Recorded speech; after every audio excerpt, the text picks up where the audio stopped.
Welcome to Land of Horror, where horror stories come to life like never before. In today's video, we will explore chilling true events, unsolved mysteries, and the fears lurking in the shadows. From bone-chilling murder cases to supernatural phenomena that defy all explanation, each story will take you on a journey filled with tension and suspense. You will hear about real individuals who have faced terrifying moments, life and death situations, and discoveries that send chills down anyone's spine. Prepare yourself for moments of anxiety and thrills, because these stories aren't just fiction, but the dark truths of life. Don't forget to hit subscribe and turn on notifications to join us in uncovering even more horrifying mysteries. February 1957 in Philadelphia was marked by an unusually heavy snowfall. The city was blanketed in white, muffling the usual sounds of urban life. As the sun struggled to break through the thick clouds, a sense of foreboding hung in the air, as if the weather itself sensed the darkness that lay hidden in the woods. Eric Lawson, a diligent college student, had been feeling the weight of impending finals. He needed an escape, a quiet place where he could bury himself in his studies.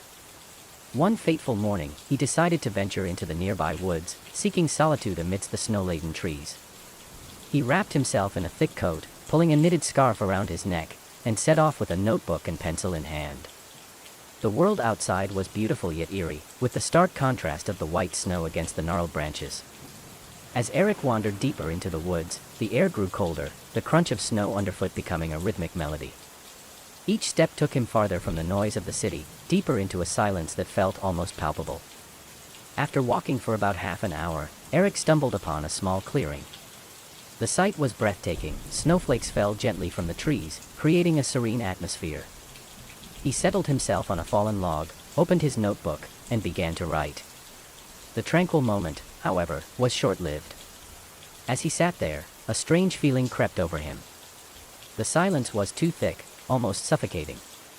He felt a stirring in his gut, a primal instinct telling him something was off. His curiosity piqued. He stood up and began to wander a bit farther into the woods, hoping to shake the uneasy feeling.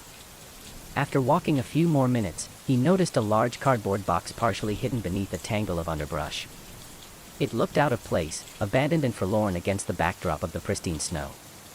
Curiosity took hold of him once again. He approached the box cautiously, a sense of dread creeping into his chest. As he knelt down and lifted the lid, the sight before him sent ice through his veins.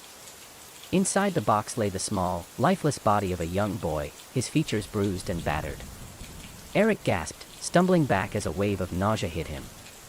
The boy looked to be around 5 years old, his small frame unrecognizable beneath the layers of torn clothing and dirt. Panic surged through Eric's mind. He fumbled for his pocket to grab his phone, his hand shaking uncontrollably. He dialed the police, his voice barely a whisper as he recounted the horrific find. "There's a boy, in a box. He's hurt. I think he's dead," he managed to stammer before the words caught in his throat. As he waited for the authorities, Eric's mind raced with questions. Who was this child? How had he ended up here, in the middle of the woods? The sheer horror of the scene before him pushed his mind to the brink. He paced the clearing, glancing nervously over his shoulder, as if he expected someone to emerge from the trees. The minutes felt like hours, and when the sound of sirens finally pierced the stillness, Eric felt a mix of relief and dread. The police arrived, their expressions serious as they cordoned off the area, moving with a sense of urgency. Eric watched as they inspected the box, their trained eyes searching for clues. Detective Mason Reed and his partner, Detective Julia Torres, were the first on the scene. Both seasoned investigators, they quickly recognized the gravity of the situation. Mason crouched beside the box, his heart heavy as he assessed the boy's condition. "We need to find out who he is," he said, his voice low and determined. Julia began taking notes, asking Eric questions about what he had seen and heard. As he spoke, Eric noticed the small details, the worn fabric of the boy's shirt, the faded pattern of cartoon characters, and the remnants of a half-eaten sandwich clutched in the child's small hand. Each detail seemed to amplify the tragedy of the moment, drawing Eric deeper into a nightmare he could hardly comprehend. "We need to notify the press," Mason said, glancing at Julia. "A case like this will attract attention. The sooner we get the word out, the better chance we have of identifying him." As the detectives worked, Eric found himself unable to leave the scene. He had stumbled into a macabre mystery, and he felt an unsettling sense of responsibility. He needed to know what had happened to this boy. Within hours, news of the boy's discovery spread through the city like wildfire. Headlines splashed across newspapers: "Boy found dead in woods," and "Mystery of America's unknown child." The media descended upon the scene, cameras flashing as reporters clamored for details.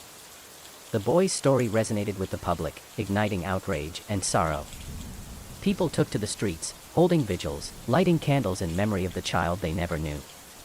The community was shaken, left grappling with the horror that such a tragedy could occur in their midst. Detectives Reed and Torres began their investigation in earnest. They interviewed locals, digging into their lives for any connection to the boy. The more they learned, the more questions arose. Families came forward with information, but the details were inconsistent, leading the detectives down a labyrinth of confusion. Eric, now a reluctant participant in this unfolding drama, began to follow the case closely. He attended press conferences, absorbing every scrap of information released by the authorities. He felt a connection to the boy, a pull that urged him to dig deeper, even as danger loomed in the shadows. Weeks passed, and the case began to grow cold.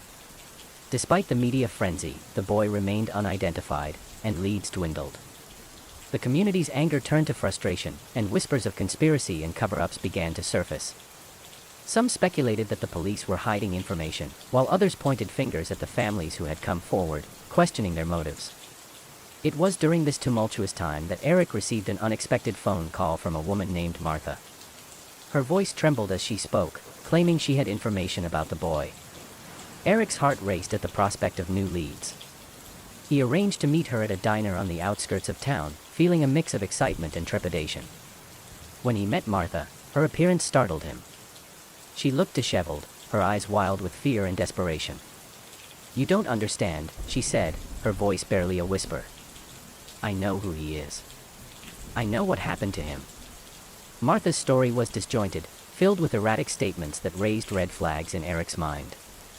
Yet, she spoke with conviction, recounting tales of violence and torment, hinting at a dark family secret that had been buried for years. As she spoke, Eric couldn't shake the feeling that she held a key to the mystery, but he also sensed the fragile thread of her sanity. Martha claimed that the boy's name was Jonathan, and that he had been taken from his biological parents by a woman who had abused him for years. "My mother knew her," Martha said, her voice trembling. "They were friends, twisted friends." Eric leaned in closer, hanging on her every word. "What do you mean, twisted friends?" he asked, desperate for clarity. "They hurt children," she whispered, her eyes darting around the diner as if expecting someone to overhear. "I saw things, terrible things." The gravity of her claims weighed heavily on Eric.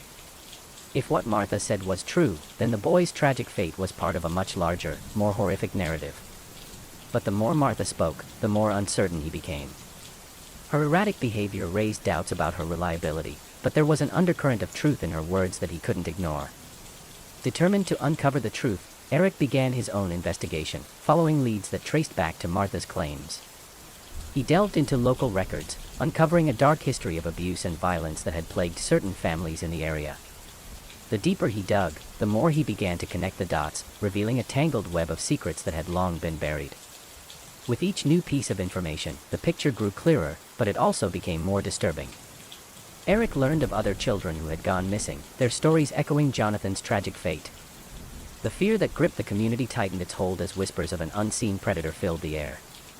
Eric found himself increasingly drawn into the investigation, his life entwined with the memory of the boy he had discovered in the woods. He felt a duty to seek justice, not only for Jonathan but for all the children who had suffered in silence. As Eric's investigation progressed, he faced mounting danger. Unknown figures began to watch him, shadowing his every move. Strange cars parked outside his apartment, and threatening messages appeared in his mailbox. The fear gnawed at him, but he pressed on, unwilling to let fear deter him from seeking the truth. One night, as he returned home from a long day of digging through records, he noticed a figure lurking in the shadows. Adrenaline coursed through him as he quickened his pace, but the figure emerged from the darkness, blocking his path. "Stay out of this," the man said, his voice low and menacing. "You don't want to know what you're getting into." Eric's heart raced as he tried to comprehend the threat. "Who are you?" he demanded, attempting to sound braver than he felt. "Just someone trying to keep the past buried," the man replied, stepping closer. "You don't understand the danger you're in." Shaken, Eric returned to his apartment, the weight of the threat hanging heavily on him. He shared his experiences with Detective Torres, who listened intently, her brow furrowing with concern. "You're in over your head, Eric," she said firmly. "This is bigger than you think." But Eric was resolute. He needed to see this through. He began to piece together the information he had gathered, mapping out connections between Martha, her mother, and the other children who had gone missing.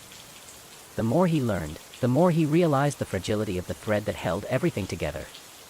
The truth was a delicate tapestry woven from pain, fear, and silence, and he was determined to unravel it.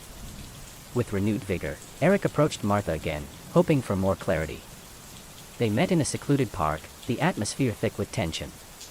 "You need to tell me everything," he urged, desperation creeping into his voice. "Who is your mother, and what did she do?" Martha's eyes widened, and she took a deep breath, as if steeling herself for the weight of her revelation. "Her name is Evelyn," she said, her voice quaking. "She was a monster. She hurt children, and Jonathan was just one of them." As Eric listened, he felt a chill run down his spine. He had heard that name before, whispered in the shadows of his research. Evelyn's past was a ghost that haunted the streets of Philadelphia, a name that resonated with fear and darkness. Fueled by this new information, Eric and Detective Torres decided to confront Evelyn. They needed answers, and it was time to bring the truth to light. Together, they visited her home, a dilapidated house that seemed to embody the darkness of its occupant. As they approached the door, Eric's heart raced. This was the moment he had been preparing for, but the fear of what they might uncover gnawed at him. Detective Torres knocked, her expression stern yet resolute. When Evelyn answered the door, a flicker of recognition crossed her face, quickly replaced by defiance. "What do you want?" she snapped, her eyes narrowing. "We're here to talk about Jonathan," Eric said, his voice steady despite the turmoil inside. Evelyn's demeanor shifted, a flash of fear breaking through her tough exterior. "I don't know what you're talking about," she retorted, but her voice wavered. As the conversation unfolded, Evelyn's facade began to crack. Eric and Detective Torres pressed her, revealing the evidence they had uncovered. With each accusation, the air grew heavier with tension, and the truth loomed just beyond reach. Finally, under the weight of their scrutiny, Evelyn's defenses shattered. She recounted a twisted tale of desperation and control, revealing the horrors she had inflicted on Jonathan and others. "It was a game," she said, her voice tinged with madness. "I needed to teach them a lesson, to make them strong." Eric recoiled at the abhorrence of her words, realizing that he was in the presence of true evil. The gravity of the situation settled over him like a shroud, and he felt a surge of anger. "You're a monster," he said, his voice trembling with rage. Evelyn's eyes flashed with defiance. "You don't understand. I was trying to save him from a worse fate." As the detectives took Evelyn into custody, Eric stood outside the house, the cold air biting at his skin. He felt a mixture of relief and sorrow, knowing that while they had uncovered a piece of the truth, the mystery of Jonathan's life would remain forever shrouded in darkness. The media erupted with the news of Evelyn's arrest, and the community held its breath, waiting for answers. Eric became a local hero, his relentless pursuit of the truth drawing admiration from many. But the weight of the boy's tragedy still lingered in his heart, a haunting reminder of the darkness that existed beneath the surface. Days turned into weeks as the investigation continued, and Eric found himself wrestling with the implications of what they had uncovered. The more he learned about the history of abuse in the area, the more he felt compelled to advocate for change. He organized community meetings, bringing people together to discuss the need for awareness and action against child abuse. As the community rallied around the memory of Jonathan, Eric felt a renewed sense of purpose. He worked tirelessly to ensure that the boy's story would not be forgotten. The headstone bearing the words, "America's Unknown Child," became a symbol of hope and resilience. Eric's life took a different turn as he began to write about the experiences he had encountered. His articles brought attention to the issue of child abuse, sparking conversations that had long been silenced. He became a voice for the voiceless, using his platform to advocate for change. As he stood at the gravesite, surrounded by members of the community, he felt a profound sense of connection to Jonathan. The boy may have been lost, but his memory would live on, a testament to the strength of a community coming together to fight against the darkness. In that moment, Eric vowed to continue the fight, not only for Jonathan but for all the children who had suffered in silence. He knew that while the past could never be changed, the future was still unwritten, and it was his mission to ensure that the stories of the lost would be heard, honored, and never forgotten. In the aftermath of the shocking discovery of Jonathan's body and the arrest of Evelyn, the quiet city of Philadelphia was alive with an unsettling energy. The case had ignited a flame within the community, urging citizens to speak out against the horrors lurking in the shadows. For Eric Lawson, the young college student turned reluctant investigator, the echoes of the boy's tragic fate continued to haunt him. With a growing sense of responsibility, Eric became more involved in local advocacy groups. He spoke at town hall meetings, sharing Jonathan's story and urging citizens to report suspicious activities. As he spoke passionately about the need for vigilance and awareness, he noticed a shift in the community. People were beginning to open up about their own experiences, revealing a network of hidden pain that had long been suppressed. But with this newfound awareness came darker revelations. A series of reports surfaced, detailing cases of missing children from surrounding neighborhoods.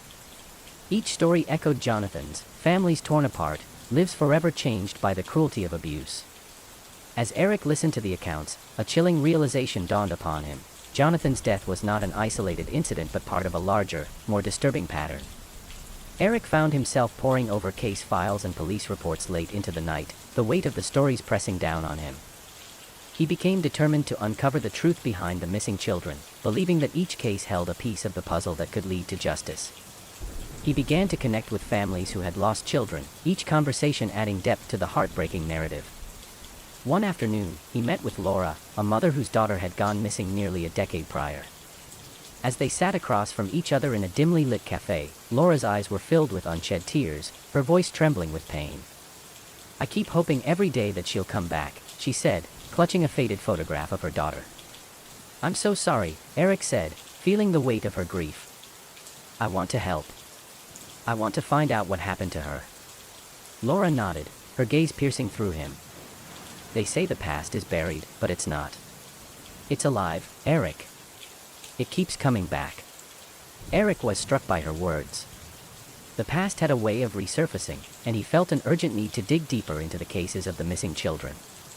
He promised Laura he would not stop until he uncovered the truth. Eric's investigation led him to a local support group for families affected by child abuse. As he attended meetings, he was introduced to a network of activists who were committed to exposing the truth. They shared stories of survival, resilience, and the harsh realities of a system that often failed to protect its most vulnerable. Among them was Diane, a fierce advocate who had dedicated her life to helping families find closure. "The system is broken," she said, her voice steady yet filled with emotion. "But together, we can hold it accountable. We can bring the darkness to light." With Diane's guidance, Eric began to uncover a hidden world, one filled with whispers of corruption, neglect, and abuse that transcended families and neighborhoods. He learned about the underground networks that trafficked children, exploiting their vulnerability for profit. The more he discovered, the more the stakes grew higher. As Eric continued to dig deeper, he began receiving anonymous tips, strange messages hinting at secrets buried within the community. The fear of retaliation loomed over him, but he was determined to follow the threads. One night, he received a phone call that sent chills down his spine. "Meet me at the old warehouse by the docks. I have information about the children," a shaky voice said before abruptly hanging up. The docks were notorious for their desolation, an eerie place shrouded in darkness. Despite the risks, Eric felt compelled to go. He arrived at the warehouse, its structure looming like a ghost against the backdrop of the night sky. He stepped inside, heart pounding, and called out softly, "Hello. Is anyone here?" The silence that followed was deafening. As he ventured further into the dimly lit space, he noticed the remnants of what appeared to be makeshift living quarters, discarded blankets, old toys, and a lingering smell of despair. Suddenly, he heard a rustling sound behind him. Turning quickly, he saw a figure darting away, vanishing into the shadows. "Wait!" Eric shouted, pursuing the figure as adrenaline coursed through him. He navigated through the maze of debris, desperation fueling his pursuit. Just as he was about to grab hold of the figure, they slipped through a hidden door and disappeared. Breathless, Eric paused to catch his breath, his heart racing with both fear and exhilaration. The encounter had ignited a fire within him. He was onto something significant. He rushed home, the adrenaline still coursing through his veins as he typed up his notes, desperate to connect the dots. In the following days, Eric's determination grew stronger. He reached out to Detective Torres, sharing his experience at the warehouse. "I think there's a network operating in the shadows, preying on children," he said, urgency in his voice. Detective Torres listened intently, her expression serious. "We need to approach this carefully, Eric. If there's a network, they're dangerous. We can't act recklessly." Together, they began collaborating, pooling their findings and strategizing how to approach the investigation. Eric's drive, coupled with Torres' experience, formed a formidable alliance. They began canvassing neighborhoods, speaking with residents, and uncovering stories that had long been hidden. As news of Eric's investigation spread, community members began to rally around him, sharing their own stories of loss and fear. Families that had suffered in silence for years began to emerge, and support groups flourished. Together, they organized marches and vigils, raising awareness about the plight of missing children. Laura, the mother he had met earlier, became a central figure in the movement. Her determination to find her daughter inspired many. "We won't let their voices be silenced any longer," she declared at a rally, her voice filled with raw emotion. "We demand justice." Eric stood beside her, feeling the weight of their collective grief transform into a powerful force for change. The community spirit surged, and the darkness that had shrouded their lives began to dissipate as they banded together for a common cause. One evening, as Eric sat at his desk poring over his notes, he received an unexpected message on his phone. It was from an unknown number, containing only an address and the words, "Meet me." "I know what happened to Jonathan." His heart raced as he debated whether to go. But the urge to uncover the truth outweighed the fear. He grabbed his coat and headed out, the night air chilling his skin as he approached the address, a rundown apartment complex on the outskirts of the city. As he arrived, he was met by a woman named Sophie, her eyes filled with fear and urgency. "You have to help me," she said, glancing around as if expecting someone to emerge from the shadows. "I know who took Jonathan." "Who?" Eric asked, his pulse quickening. "His name is Paul. He's part of the network, and he's been watching you," Sophie said, her voice trembling. "He's dangerous, and you need to be careful." Eric listened intently as Sophie detailed her experiences with Paul and the network. She spoke of the horror she had witnessed, children taken from their families, trapped in a cycle of abuse and exploitation. Her story was both chilling and compelling, filling in the gaps that Eric had been searching to complete. "We need to gather evidence," Eric said, determination blazing in his eyes. "We have to bring them down." Sophie nodded, her fear giving way to a shared sense of purpose. Together, they devised a plan to gather information on Paul and the network. They began discreetly documenting any leads they could find, hoping to build a case that would expose the darkness lurking beneath the surface. As they dug deeper, the danger grew more palpable. Eric felt eyes on him wherever he went, a suffocating awareness that he was being watched. The thrill of the hunt pushed him forward, but the fear of what lay ahead gnawed at him. One night, after a long day of investigation, Eric returned home to find his apartment ransacked. Panic surged through him as he surveyed the chaos, papers scattered, his laptop missing, and the evidence he had collected now in jeopardy. Someone was onto him, and the realization sent a shiver down his spine. He hurried to contact Detective Torres, his voice shaky as he relayed the news. "I think they're trying to silence me," he said, fear gripping him. "We need to act fast." Torres' voice was steady as she responded, "We'll increase patrols around your area. Don't go anywhere alone. We'll get to the bottom of this." As he hung up, Eric's heart raced. He had ventured into a dark world, and now it was closing in around him. But he couldn't back down. He needed to push through the fear and continue his pursuit of justice. With the help of Sophie and Detective Torres, Eric worked tirelessly to gather evidence against Paul and the network. They reached out to families affected by the network, documenting their experiences and building a case. As they collaborated with local authorities, Eric's heart raced at the thought of finally bringing the perpetrators to justice. But the danger loomed over them like a storm cloud, a constant reminder of the risks they faced. One evening, while sifting through leads, Eric received another anonymous tip, this time directing him to an abandoned warehouse where the network supposedly conducted their operations. With adrenaline pumping through his veins, he knew he had to investigate further. As Eric arrived at the warehouse, a sense of dread washed over him. The building was dimly lit, shadows dancing across the walls as he made his way inside. The air was thick with an unsettling silence, broken only by the sound of his footsteps echoing. He crept deeper into the warehouse, heart pounding as he scanned for any signs of activity. Suddenly, a door creaked open, and he froze, straining to hear voices. He pressed himself against the wall, straining to catch snippets of conversation. "They're getting too close," a voice said, laced with tension. "We need to shut them down." Eric's breath caught in his throat. This was the moment he had been waiting for, the evidence he needed to expose the network. He fumbled for his phone, recording the conversation as he listened intently. Suddenly, the door swung open, and Eric found himself face to face with Paul. The man's eyes widened in shock before morphing into a predatory grin. Well, what do we have here?" he sneered, stepping closer. Panic surged through Eric as he realized he had been caught. Without thinking, he turned to run, sprinting through the maze of crates and debris. The sound of heavy footsteps pursued him, echoing through the warehouse like a death knell. As he navigated through the darkness, he spotted a window ahead, a sliver of hope in the overwhelming darkness. He lunged for it, desperate to escape. Just as he was about to climb through, a hand gripped his shoulder, pulling him back. "Where do you think you're going?" Paul growled, his voice low and menacing. Eric struggled against his grip, adrenaline fueling his fight. He managed to break free and dive through the window, landing hard on the ground outside. Breathless and terrified, he scrambled to his feet and ran into the night, not daring to look back. The cold air stung his lungs as he raced toward the safety of the streetlights, the weight of his discovery still heavy in his mind. After his harrowing escape, Eric knew he had to act quickly. He rushed to Detective Torres, breathless as he recounted the events at the warehouse.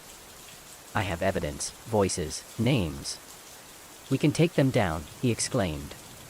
Torres listened intently, her brow furrowing with concern. "We need to gather a team and plan a raid. This isn't something we can handle alone." Together, they organized a task force, bringing in local law enforcement and child protection agencies to prepare for the impending raid on the network's headquarters. The urgency of the situation fueled their preparations, and as they devised a plan, Eric's heart raced with a mix of fear and determination. On the day of the raid, the atmosphere was charged with anticipation. Officers moved in stealthily, a collective focus on dismantling the dark web of exploitation. Eric stood alongside Torres, heart pounding as they awaited the signal to move. The team approached the warehouse where Paul and the network operated, the air thick with tension. As they stormed inside, Eric felt a surge of adrenaline, the culmination of his tireless pursuit of justice. They discovered the horrors within, rooms filled with chilling evidence of the abuse, photos of missing children plastered on the walls. Eric's heart sank as the weight of the reality washed over him. This was the darkness he had sought to expose, and now it was laid bare before him. As the officers rounded up the perpetrators, Eric felt a mixture of triumph and sorrow. They had brought down a network that had terrorized their community, but the scars it left behind would remain forever etched in the memories of the families affected. In the days that followed, the community came together to heal. Vigils were held for the children who had suffered, their stories finally being told. Eric stood among them, a sense of purpose igniting within him. Jonathan's memory, along with those of countless others, had sparked a movement that would not be forgotten. With the network dismantled, Eric dedicated himself to advocacy and raising awareness about child exploitation. He became a voice for the voiceless, tirelessly working to ensure that the horrors they had uncovered would never happen again. He partnered with organizations dedicated to child welfare, advocating for policy changes that would strengthen protections for vulnerable children. Through his efforts, Eric found a sense of purpose. He became a beacon of hope in a world often overshadowed by darkness, determined to honor the memory of Jonathan and all the children who had suffered in silence. As he stood at Jonathan's gravesite, Eric felt a profound connection to the boy. "I won't let your story be forgotten," he whispered, a promise echoing in the stillness of the cemetery. "I'll keep fighting for you and for all the children who deserve to be safe." With renewed resolve, Eric continued his journey, knowing that the fight against child exploitation was far from over. He was committed to shining a light on the shadows, bringing awareness to the issues that had plagued their community for too long. The journey had changed him, igniting a fire within that would never be extinguished. And as he looked toward the future, he knew that together, they could break the silence and forge a path toward healing and justice. In the months following the dismantling of the child exploitation network, the community began to heal, but Eric Lawson felt a persistent weight in his chest. The sense of accomplishment from bringing down the perpetrators was overshadowed by unanswered questions and lingering doubts. Though they had captured Paul and several other key players in the network, the ripple effect of their actions had revealed deeper, darker truths lurking within the community. Despite Eric's commitment to advocacy, he felt a gnawing sensation that not all was as it seemed. He began to receive anonymous tips from people claiming that there were still individuals operating in the shadows, people who had managed to evade capture during the raid. The fear of retribution loomed, and Eric struggled with the decision to pursue these leads. One evening, as he scoured social media for updates, a private message popped up on his screen. It was from a user named Daisy, a name that seemed innocent enough, but the urgency in her message was palpable. "I know things you need to hear. Please meet me," it read, followed by an address in a secluded part of the city. Eric's heart raced. This could be a trap, but he couldn't ignore the chance to uncover more truths. After weighing his options, he decided to go, feeling the familiar mix of excitement and dread as he made his way to the address. Upon arrival, he found himself in a dimly lit cafe, a place that seemed to exist outside of time. Daisy sat alone in a corner, her eyes darting around nervously. "Thank you for coming," she whispered, glancing toward the entrance. "I don't have much time." "Who are you?" Eric asked, taking a seat across from her. "I used to be involved with them," she admitted, her voice barely above a whisper. "I managed to escape, but they know I'm gone. They're still out there." Daisy shared her harrowing story of manipulation and survival within the network. She had been drawn in by promises of a better life, only to find herself trapped in a web of exploitation. "They have connections everywhere," she explained. "Even in law enforcement. I can't go to the police, I don't trust them." As Daisy spoke, Eric's heart sank. Her revelations painted a disturbing picture of a system plagued by corruption.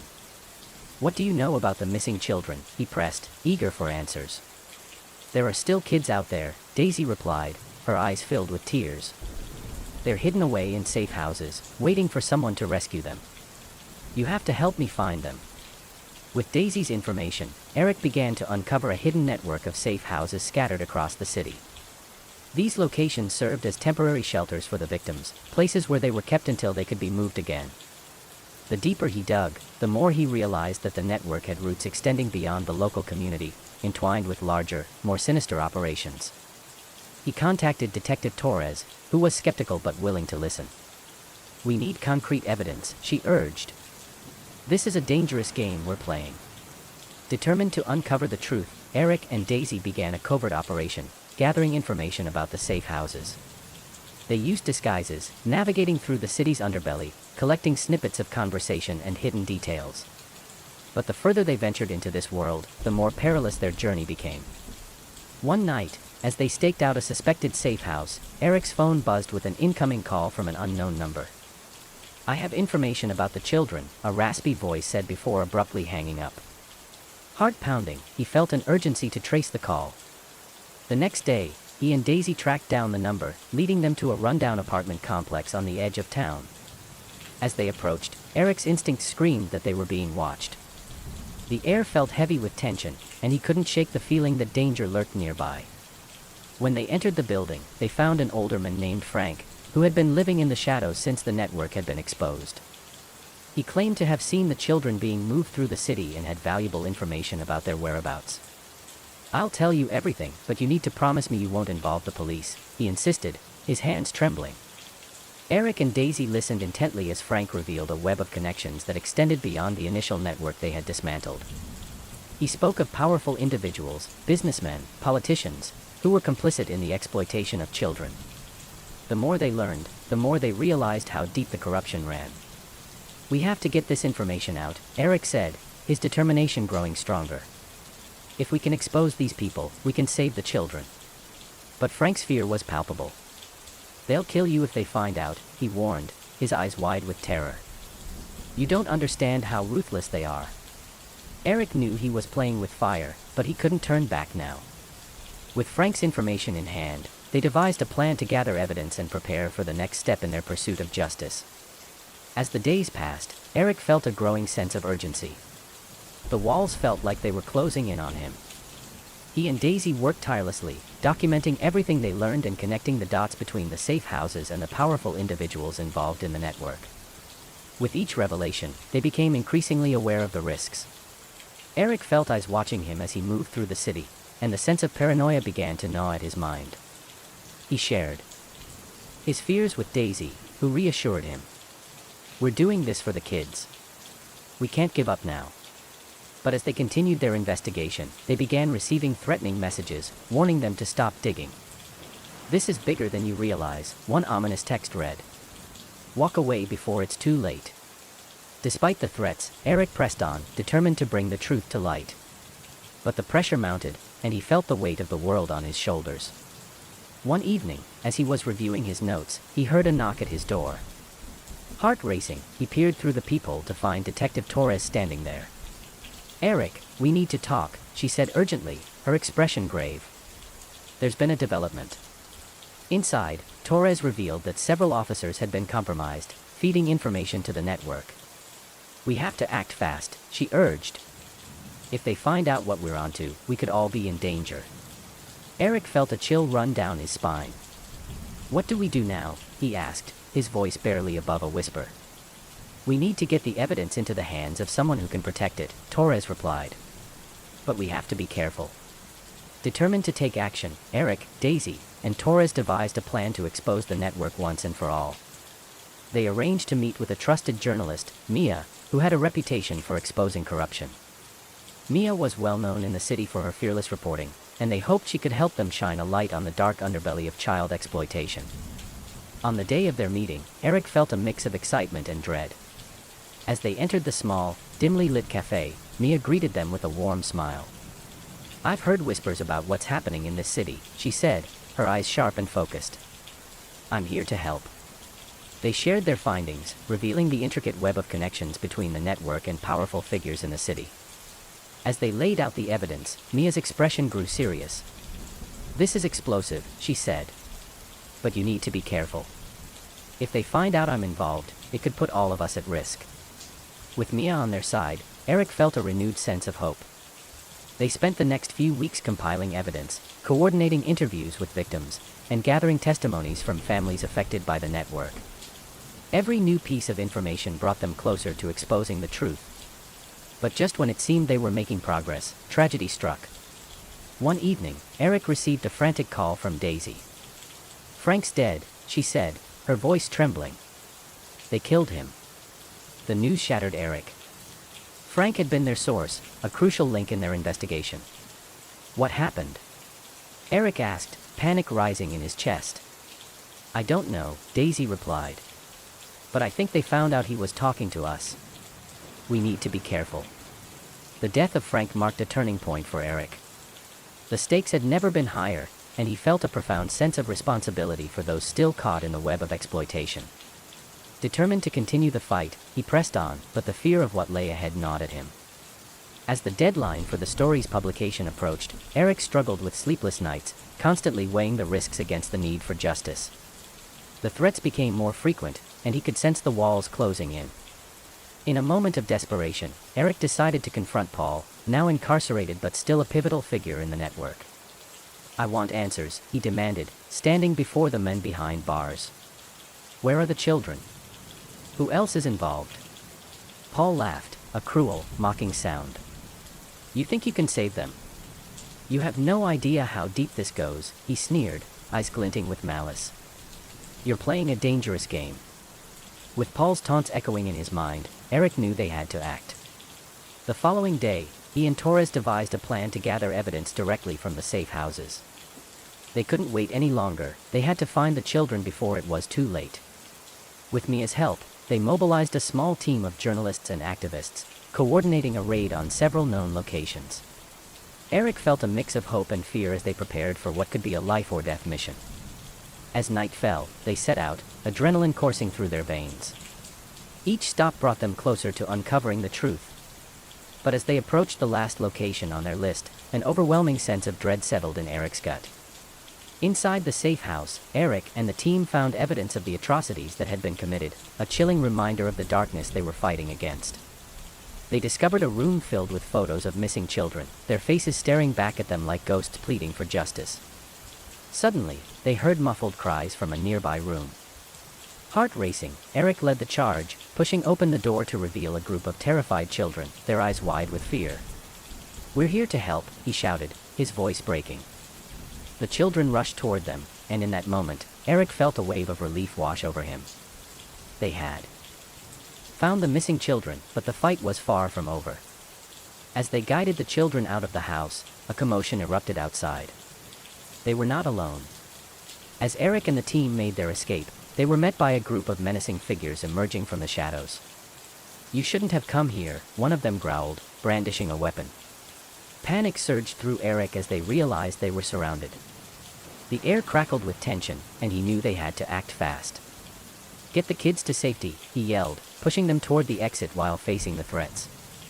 The standoff escalated as tensions boiled over. Eric's heart raced, adrenaline surging through his veins as he prepared to defend the children. Just as it seemed all hope was lost, sirens wailed in the distance, growing louder. Help was on the way. In the aftermath of the rescue, the community rallied around the children, providing them with the care and support they desperately needed. Eric felt a profound sense of relief, knowing they had saved lives, but the reality of their fight weighed heavily on him. With the story finally breaking in the media, attention shifted to the powerful figures implicated in the network. As the investigation continued, Eric and Daisy were thrust into the spotlight, hailed as heroes for their relentless pursuit of justice. But the danger was far from over. Eric remained vigilant, knowing that those who had operated in the shadows would not go down easily. As the investigation unfolded, several high-profile arrests were made, but the fear of retribution lingered. Eric received chilling messages warning him to stop speaking out. "You don't know who you're messing with," one text read. "You're just a pawn in their game." Despite the threats, Eric remained resolute. He knew the fight wasn't just about justice for the children, it was about exposing the system that allowed such horrors to exist. He organized community meetings, raising awareness about the ongoing issue of child exploitation. Daisy stood by his side, her courage unwavering. Together, they forged a movement dedicated to preventing future exploitation and ensuring the safety of vulnerable children. As the dust settled, Eric found solace in the community's response. Families came together, sharing stories and supporting one another. Vigils were held for the children who had suffered, and slowly, healing began to take root. But for Eric, the journey was far from over. He continued to advocate for policy changes and worked with organizations focused on child welfare. Each step forward felt like a tribute to the children who had fought for their freedom. Months passed, and the movement continued to grow.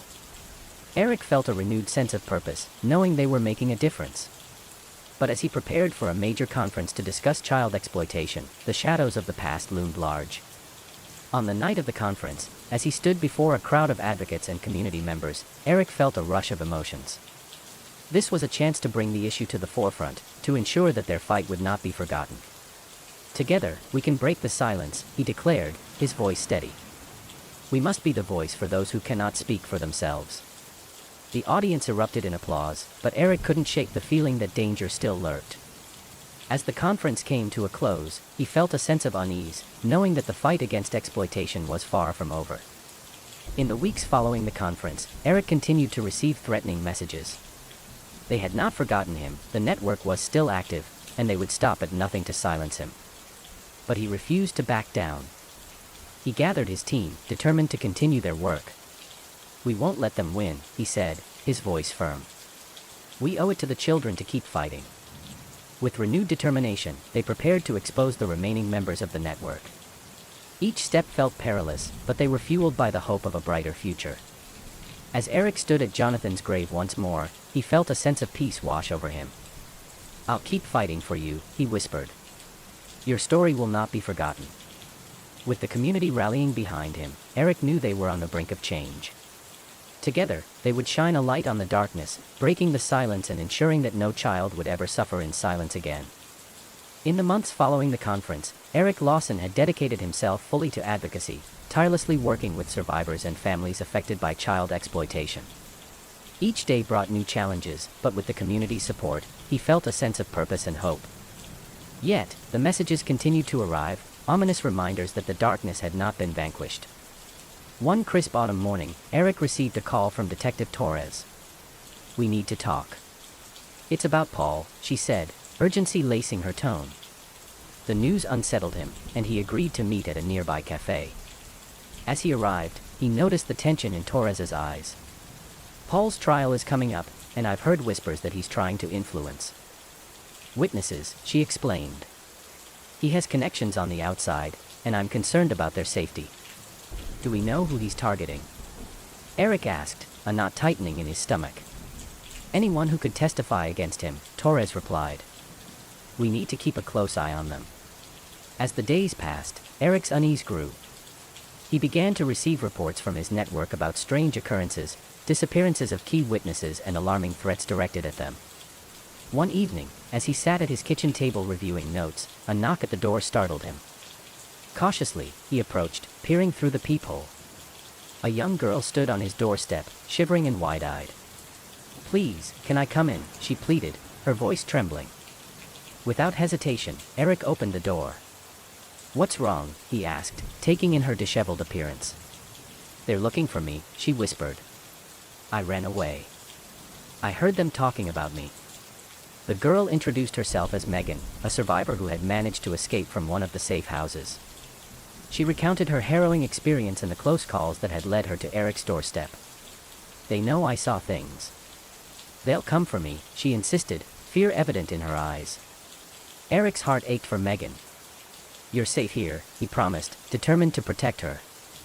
He contacted Detective Torres, who agreed to meet them at the cafe to discuss the situation further. While they waited, Eric tried to console Megan.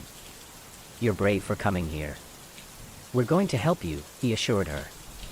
At the cafe, Torres listened intently as Megan shared her story. "I saw the kids being moved," she said, her voice quivering. "They were talking about a new location, a place where they'd be safe from the police."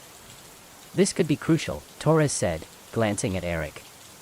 "If we can find that location, we might be able to rescue more children." Megan described the details she had overheard, her memory sharp despite the trauma. "They said something about an abandoned warehouse on the outskirts of town," she recalled. Eric's pulse quickened. "We need to act fast. If we can get a team together, we might be able to catch them in the act." With urgency, Eric, Torres, and Megan strategized a plan to raid the warehouse. They assembled a small team of trusted allies and gathered equipment for the operation. The weight of the task loomed heavily over Eric as they prepared, but the thought of saving more children fueled his determination. On the night of the raid, the air was thick with tension. As they approached the warehouse, Eric's heart raced. He could feel the gravity of the moment, the lives they were about to change, the risks they were taking. "Remember, stay focused," Torres reminded the team as they moved in, adrenaline coursing through their veins. As they entered the dimly lit warehouse, Eric's instinct screamed danger. Shadows danced along the walls as they navigated through the labyrinth of crates and debris.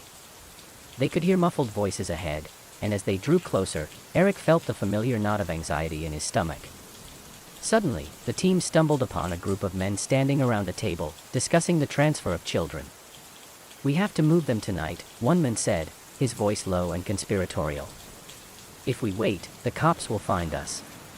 Eric signaled to the team to stay hidden, and they quietly prepared to confront the group. The plan was simple: apprehend the men and rescue any children present. In an instant, chaos erupted. As the team burst into the open, shouts filled the air. "Get down! Police!" Torres yelled, drawing her weapon. The men scrambled, reaching for concealed weapons. Gunfire erupted, and Eric ducked behind a crate, heart pounding in his chest. "Where are the kids?" he shouted, desperately scanning the area for signs of the children. Amidst the chaos, Megan spotted a door at the far end of the warehouse. "They might be in there," she yelled, urgency in her voice. While the team worked to subdue the men, Eric and Megan raced toward the door.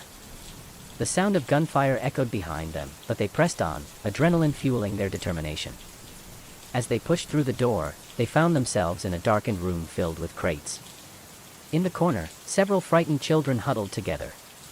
"It's okay, we're here to help you," Eric reassured them, his voice steady despite the chaos outside. The children looked up, a mix of fear and hope in their eyes. "Are you going to take us home?" one little boy asked, his voice barely above a whisper. "Absolutely," Megan said, kneeling down to reassure them. "You're safe now." As Eric led the children out of the room, he felt a surge of relief wash over him. They had found them. But as they made their way back toward the exit, the sounds of the confrontation outside intensified. "Stay close," Eric instructed, keeping a protective arm around the children. The tension in the air was palpable as they navigated through the chaos. Just as they reached the exit, a figure emerged from the shadows, one of the men from the table. With a swift movement, he lunged at Eric, attempting to grab him. Eric reacted instinctively, pushing the men back and protecting the children behind him. "Run," he shouted, adrenaline surging through his veins. The children dashed past Eric, and he followed closely behind, the adrenaline pushing him forward. Outside, the night air was filled with chaos, the sounds of sirens drawing closer. Eric spotted Torres, who had managed to subdue several of the men. "Get the kids to safety," she yelled, her voice cutting through the chaos. Eric nodded, directing the children toward the waiting vehicles. As they piled into the cars, Eric felt a mix of relief and urgency. They had succeeded in rescuing the children, but the danger was far from over. He watched as Torres and the remaining officers rounded up the last of the men, their expressions tense but determined. Once back at the station, the atmosphere shifted. Eric and Megan provided statements, recounting the details of the raid and the horrors they had witnessed. The children were taken to a safe location, where they would receive care and support. Despite the chaos of the night, Eric felt a profound sense of accomplishment. They had rescued lives, innocent children who had endured unimaginable suffering. But as the hours turned into days, the reality of their fight began to settle in. Reports flooded in about the men they had captured. Paul's network was larger than they had anticipated, and Eric knew that the battle was far from over. With the successful raid behind them, Eric thought they could finally catch their breath. However, a new wave of threats began to surface. Anonymous letters arrived, warning him to back off or face dire consequences. "You have no idea who you're dealing with," one letter read. "You will regret this." Determined not to let fear dictate his actions, Eric reached out to Detective Torres. "We need to ensure the safety of everyone involved," he urged. "The kids, the witnesses, they're all at risk." Torres agreed, escalating the security measures for the rescued children and anyone who had come forward with information. "We'll protect them," she assured Eric. "But we need to be vigilant." As Eric and Torres worked to safeguard the survivors, Eric couldn't shake the feeling that someone was watching them. He began to notice strange cars parked near his home and unfamiliar faces lingering around the neighborhood. During a meeting with community advocates, Eric shared his concerns. "I think they're still out there, monitoring us," he said, scanning the room for reactions. "Then we need to be proactive," one advocate suggested. "Let's organize community patrols. We can look out for each other." The idea resonated with the group, and they quickly mobilized. They organized shifts, ensuring someone was always on watch, but as the days turned into weeks, the atmosphere grew tense. One evening, as Eric returned home from a meeting, he noticed a figure lurking in the shadows. Heart pounding, he reached for his phone but saw that the figure had already spotted him. "Eric," the voice called out, and he recognized it as Mia, his colleague from the advocacy group. "I've been looking for you." "What are you doing here?" he asked, glancing nervously over his shoulder. "I was worried. I've heard rumors about Paul's people trying to regroup." "They're not done," she warned, urgency in her voice. "We need to strengthen our network." Realizing the importance of her warning, Eric invited Mia inside. "We can't let them intimidate us. We have to stay united," he asserted. Motivated by Mia's concerns, Eric decided to hold a community meeting to address the threats and bolster their resolve. They needed to create a united front against the darkness that still loomed over them. At the meeting, he spoke passionately. "We've come too far to turn back now. We need to stand together and protect each other. If we don't fight back, we're letting them win." The crowd erupted in applause, their determination igniting a renewed sense of hope. Eric felt a wave of gratitude wash over him, knowing that together they could face whatever lay ahead. As the community rallied, Eric received news that the trial for Paul and his associates was set to begin. The atmosphere shifted once more, tension rising as the day approached. On the day of the trial, the courtroom was packed. Eric felt a knot of anxiety tighten in his stomach as he entered. Witnesses were called one by one, and the gravity of their testimonies weighed heavily on everyone present. Paul, seated at the defendant's table, wore a smug expression that sent shivers down Eric's spine. He could feel the weight of the man's gaze, as if he were daring them to speak out against him. When it was time for Megan to testify, Eric felt a surge of protective instinct. He could see her trembling as she took the stand, and he wished he could shield her from the scrutiny. "Megan, can you describe what you witnessed?" the prosecutor asked gently. With courage, she recounted the details of her escape and the horrors she had seen. Her voice trembled, but Eric could see the fire in her eyes as she spoke out against her captors. As she finished her testimony, applause erupted from the gallery, and Eric felt pride swell within him. They were fighting for justice, and Megan's bravery inspired everyone present. Just when it seemed like the tide was turning in their favor, an unexpected twist shook the courtroom. Paul's defense attorney produced evidence that called into question the credibility of the witnesses. "This is all a fabrication," the attorney argued, his voice dripping with disdain. "They're lying to protect their own interests." Eric felt his heart drop. Doubt began to seep into the minds of those present, and the tension in the room escalated. Megan's expression faltered as she absorbed the accusations. "We can't let them twist the narrative," Eric whispered to Torres, who stood nearby, her expression resolute. After the day's proceedings, Eric knew they needed to rally support from the community. He organized a press conference, hoping to shed light on the ongoing battle for justice. "We cannot allow fear to dictate our actions," he proclaimed, his voice strong and unwavering. "We will stand up against this injustice, for every child who has suffered in silence." The media coverage generated renewed attention, and the community began to mobilize. Messages of support flooded in, reminding Eric that they were not alone in their fight. As the trial progressed, it became clear that the community's support was having an impact. Witnesses began to feel empowered, bolstered by the solidarity surrounding them. During one pivotal hearing, another survivor stepped forward, corroborating Megan's account. "I saw what happened too," the new witness said, her voice steady. "We cannot let them silence us any longer." Eric felt a surge of hope. They were breaking through the barriers that had kept so many silent for too long. The tide was shifting, and it felt like justice was within reach. As the trial neared its conclusion, Eric and the community prepared for the final arguments. The air crackled with anticipation, a mix of hope and anxiety hanging heavy over everyone present. In the courtroom, Eric sat beside Megan, holding her hand for support. "We've come this far," he whispered, determination in his voice. "No matter what happens, we're in this together." With each passing moment, the tension in the room grew. The prosecution delivered a powerful closing statement, emphasizing the need for justice for the victims. Eric felt the weight of their collective struggles, a reminder of why they were fighting. It was about the children, about breaking the cycle of abuse that had persisted for far too long. Finally, the moment arrived. The jury returned, and the atmosphere in the courtroom shifted dramatically. Eric held his breath, heart pounding in his chest. When the verdict was announced, the room erupted in chaos. The jury had found Paul guilty on multiple charges, and Eric felt a wave of relief wash over him. They had won a crucial battle in the fight for justice. Megan, tears streaming down her face, turned to Eric and hugged him tightly. "We did it," she whispered, her voice filled with emotion. As the dust settled, the impact of the trial reverberated throughout the community. Support groups formed for survivors, and resources were made available to those in need. Eric felt a renewed sense of purpose as he continued his advocacy work, determined to ensure that the voices of survivors would never be silenced again.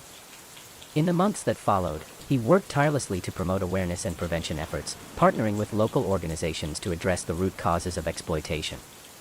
With each passing day, the community grew stronger. Eric's efforts led to policy changes that prioritized the protection of vulnerable children. The tide was turning, and he felt a sense of hope for the future. As he stood at a rally to honor survivors, he looked out at the crowd and felt a swell of gratitude. Together, they had forged a path toward healing, and their collective strength was a testament to the resilience of the human spirit. Yet, even as progress was made, Eric knew that shadows still lingered. There would always be those who sought to exploit and harm others. One evening, as he sat at home reflecting on the journey, Eric received an anonymous message. "You may have won this round, but the game is far from over." His heart sank, but he refused to let fear dictate his actions. He had come too far and lost too much to turn back now. "Bring it on," he whispered to himself, determination surging within him. As Eric continued his work, he knew that the fight against exploitation was ongoing. He gathered his team, urging them to remain vigilant. "We have to keep pushing forward," he said passionately. "For every child still suffering, we can't give up." The shadows may have lingered, but Eric felt empowered by the knowledge that they had the strength to confront the darkness together. In the years that followed, Eric dedicated himself to creating a legacy of hope and change. He established a foundation focused on prevention, advocacy, and support for survivors. His efforts inspired countless others to join the cause, and together they worked to dismantle the systems that allowed exploitation to flourish. As the foundation gained traction, Eric felt a profound sense of fulfillment. The voices of survivors echoed in his heart, reminding him of the journey they had taken together. During one pivotal event, he looked out at a sea of faces, all united in the fight against exploitation. It was a moment of triumph, a testament to their unwavering spirit. In the end, Eric knew that the bonds forged through their struggles were unbreakable.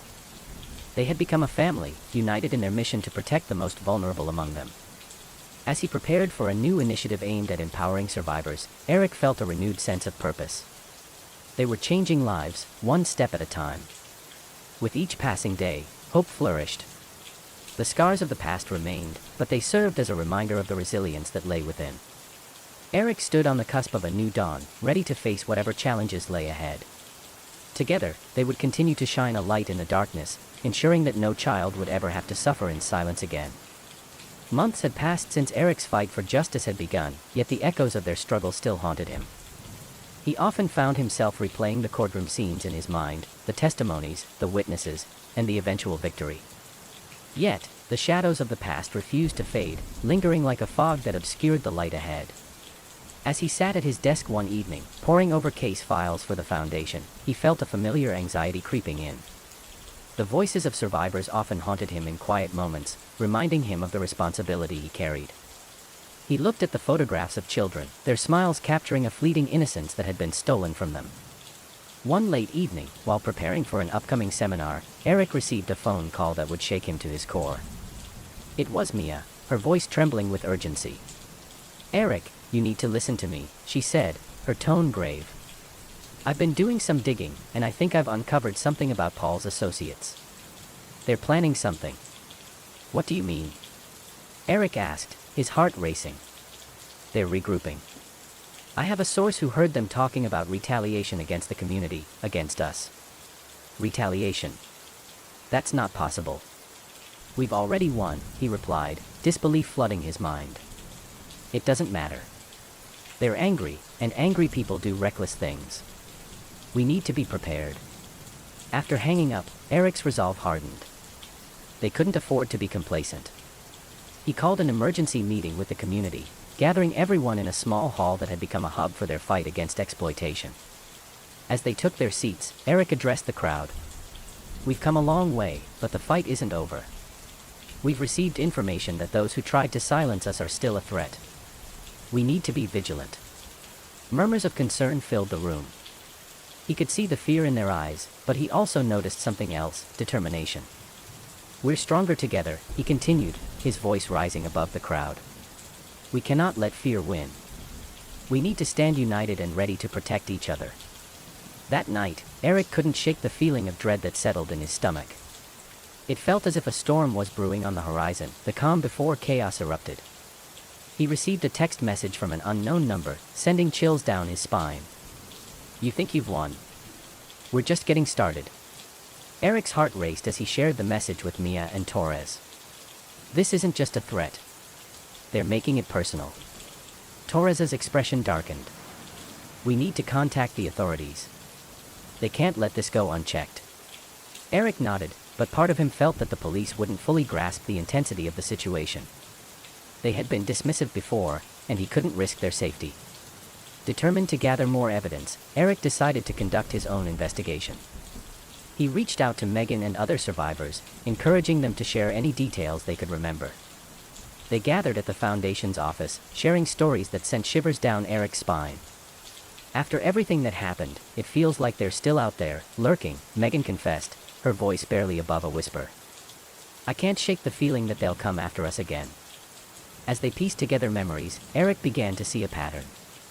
What if we're not just dealing with Paul's old crew? What if there are new players involved? Mia looked at him, eyes wide with realization. We need to dig deeper. We can't let them regroup. Days turned into weeks as they delved into the shadows, unearthing connections that led them to an underground network of exploitation. Eric realized that the fight was bigger than they had imagined. This was a battle against a web of deceit and crime that had long been buried. One evening, as Eric sifted through documents, he came across a name that sent chills down his spine, Dominic Carter. He was known for his ruthless tactics and connections to child trafficking rings. Mia, I think we need to confront this head-on, Eric said, determination filling his voice. We need to find Dominic and see how deep this goes. Eric gathered the team for a confrontation, preparing for the possibility of danger. We don't know what we're walking into, he warned. We need to be smart about this. Mia nodded, her expression serious. We should set up a meeting in a public place. If things go sideways, we need to have an escape plan. They arranged to meet Dominic at a crowded diner, hoping the presence of witnesses would deter any potential violence.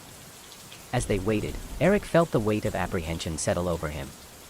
When Dominic arrived, he radiated a sense of danger, with a steely gaze that seemed to see right through Eric.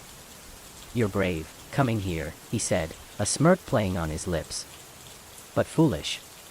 The conversation quickly turned tense as Eric confronted Dominic about his connections to the underground network. We know what you're involved in. You can't intimidate us anymore. Dominic leaned back in his chair, amusement dancing in his eyes. You think you're safe? You've only scratched the surface of this problem. I could make your lives hell in an instant. Eric's heart raced, but he stood firm. You underestimate our resolve. We're not backing down. As the discussion escalated, Mia whispered to Eric, we should get out of here. Just then, Dominic's demeanor shifted, and he leaned closer. You think you can protect your precious community? I can reach you anywhere. You'll regret crossing me. After leaving the diner, Eric felt a sense of urgency. The threat was more significant than they had realized. They needed to devise a plan to protect themselves and their community. In the following days, they set up safety protocols, ensuring that everyone knew what to do in case of an emergency. Eric also worked closely with local law enforcement, although he knew their involvement was limited. Despite their precautions, Eric couldn't shake the feeling that danger was looming. Each day felt like a ticking time bomb, and he knew they had to act before it was too late. One night, while preparing for a community outreach event, Eric received a chilling phone call from Mia. Eric, you need to come to my place. I found something. When he arrived, he found her pacing anxiously, clutching a file. I was going through old records, and I found a connection between Dominic and some missing children's cases. Eric felt a chill run down his spine. What do you mean? There's a pattern. He's been involved in trafficking for years, and it seems to coincide with the same time frame of our cases, Mia explained, her voice urgent. Realizing they had stumbled onto something monumental, Eric felt a surge of adrenaline. We need to take this to the police. This could be the evidence they need to take him down. Armed with the newfound evidence, Eric, Mia, and Torres approached the police department, hoping to secure their cooperation. But they were met with skepticism. I'm telling you, this is significant, Eric insisted, showing them the files. These connections can lead us to a network of trafficking that has been operating in the shadows. After hours of discussions and a growing sense of frustration, the detectives finally agreed to look into the evidence further. It was a small victory, but Eric felt hope ignite within him. With the police now involved, Eric felt a renewed sense of urgency. He worked tirelessly alongside law enforcement, delving deeper into the web of corruption and exploitation. As they gathered more evidence, they realized they were racing against time. Dominic had a way of slipping through the cracks, and every moment they hesitated could lead to more victims being lost. Each day, Eric felt the pressure building, but he also saw the community rallying around them, growing stronger in their resolve. As they approached the climax of their investigation, Eric learned that Dominic was planning a significant transaction involving vulnerable children. They had to act quickly to prevent it from happening. The police organized a sting operation, and Eric was on the front lines, filled with both anxiety and determination. "We have to make this count," he said to his team. "For every child who suffered." When the day of the operation arrived, the atmosphere was thick with tension. They gathered at the designated location, a decrepit warehouse on the outskirts of town, knowing that this was their chance to bring down Dominic and his network once and for all. As the operation commenced, Eric felt adrenaline coursing through his veins. The team split up, each person assigned a specific role to ensure everything went smoothly. In the shadows of the warehouse, he could hear muffled voices, a stark reminder of the stakes involved. He exchanged glances with Mia, who was positioned nearby, her expression resolute. Suddenly, a loud crash reverberated through the building, and chaos erupted. Eric's heart raced as he rushed forward, adrenaline fueling his every step. In the middle of the frenzy, Eric spotted Dominic. Their eyes locked, and Eric felt a surge of rage and determination. He moved closer, intent on confronting him. "Your reign of terror ends here," Eric shouted, pushing through the throng of officers and witnesses. Dominic smirked, his expression unfazed. "You think you can take me down? You have no idea who you're dealing with." Eric's fists clenched at his sides. "You're going to pay for the pain you've caused." As the police surrounded Dominic, Eric could feel a mix of triumph and anxiety. This was their moment, but he knew the battle was far from over. Once the dust settled, Eric felt a weight lift off his shoulders. Dominic was in custody, and for the first time, there was a sense of hope for the community. The hard work and sacrifices had paid off, but the road ahead was still fraught with challenges. In the weeks that followed, Eric and his team worked tirelessly to support the survivors and rebuild the community. They organized counseling sessions and support groups, ensuring that no one felt alone in their journey. Though the scars of the past would remain, Eric saw resilience blossoming. The community came together, united by a shared purpose, and they began to heal. As the months passed, Eric often reflected on the journey they had taken. There were moments of darkness and despair, but through it all, they had emerged stronger. At a community gathering one evening, Eric looked around, seeing familiar faces filled with hope and determination. He felt a sense of pride swell within him, knowing that they had fought against the odds and had made a difference. "Together, we will continue to protect each other," he addressed the crowd, feeling a wave of emotion wash over him. "We will not let the darkness win." In that moment, Eric realized that their fight was not just about the past, it was about paving the way for a brighter future. And as long as they stood together, he knew they could face whatever challenges lay ahead. As Eric watched children playing joyfully in the park, laughter filling the air, he felt a sense of peace. They had overcome adversity and had emerged victorious, but the work was far from done. With the foundation growing, Eric remained committed to raising awareness about child exploitation and providing resources for victims. He knew that education was key in preventing future tragedies, and he poured his heart into every initiative. As he sat on a bench, surrounded by the warmth of community, Eric felt a sense of purpose. They had faced their demons and had come out stronger, determined to build a legacy of safety and support for generations to come. One day, while speaking at a seminar, Eric shared their story with others, urging them to join the fight against exploitation.